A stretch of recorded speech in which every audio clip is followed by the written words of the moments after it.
देखिए आज तो 63 के आसपास एजेंडे थे, 60 से ऊपर। तो उसमें एक बहुत बड़ा एजेंडा था हमारे इलाके का, विशेष तौर से हांसी से तितर मोड़ तक।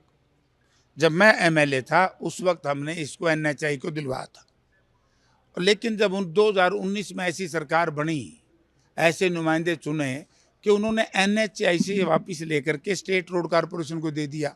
अब 5 वर्ष में ना स्टेट रोड कारपोरेशन उसको बनाया, ना बनने दिया। एक तो हमने ये कहा कि लाइफ लाइन हरियाणा की, इसको बनाया जाए।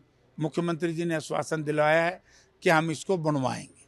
नंबर 2 है कि हमारे इलाके में बहुत सा ऐसा इलाका है जहाँ कच्चे खाड़े हैं। आप खाड़े समझो ना, वाटर कोर्स। तो अब उनकी स्कीम, इनकी एक वो है योजना, काडा डिपार्टमेंट बनाता है 20%।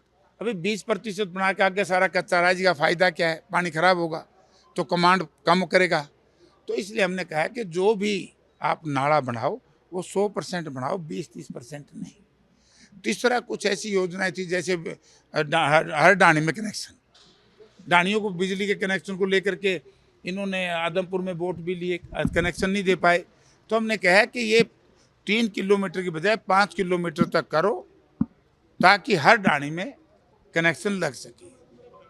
तो इस तरह की बातें थी। सीवरेज का है, तालाबों का है, बहुत से ऐसे तालाब हैं, बहुत से ऐसे गांव हैं। मतलब बार बार 10 साल से सरकार कह रही है कि हम कभी अमृत तालाब नाम रख दें उसका, कभी कोयसा, कभी कोयसा। गांव में इतना बुरा हालत है निकासी का, आप कभी जा करके देखो कि बदबू मारती है। जो कांग्रेस सरकार ने हमें मॉडर्न विलेज बनाया था, बाड़ू हमारे इलाके का गांव है, तो उसके अंदर आके जा करके देखो, बहुत बुरी हालत है। पानी की निकासी का प्रबंध नहीं है, सड़कें हैं नहीं, सड़कें टूटी पड़ी हैं। तो इस तरह की बातें थी, ये सारी बातें हमने कह दी।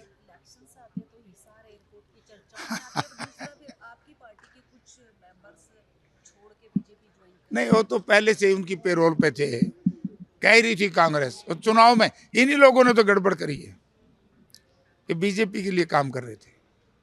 बहुत से ऐसे लोग जो बीजेपी के लिए काम कर रहे थे। जहाँ तक सवाल है हमारे राणा साहब का, तो राणा साहब के बारे में तो लोग जानते हैं। और प्रजातंत्र में किसी व्यक्ति को अपने बारे में कहने की अपनी खुद की अच्छाई या दूसरे की बुराई करने की जरूरत नहीं। जनता आईना है, जनता सब बता देगी। और जहाँ तक सवाल है इंटरनेशनल एयरपोर्ट का, मैंने बता दिया कि इंटरनेशनल एयरपोर्ट है नहीं, झूठ बोलते हैं, झूठ बोल करके वोट ले रहे थे। मैंने इनकी पोल खोल दी, क्योंकि सिविल एविएशन सेक्रेटरी ने स्पष्ट शब्दों में हमारी मीटिंग में कह दिया कि हिसार में इंटरनेशनल एयरपोर्ट नहीं बनेगा।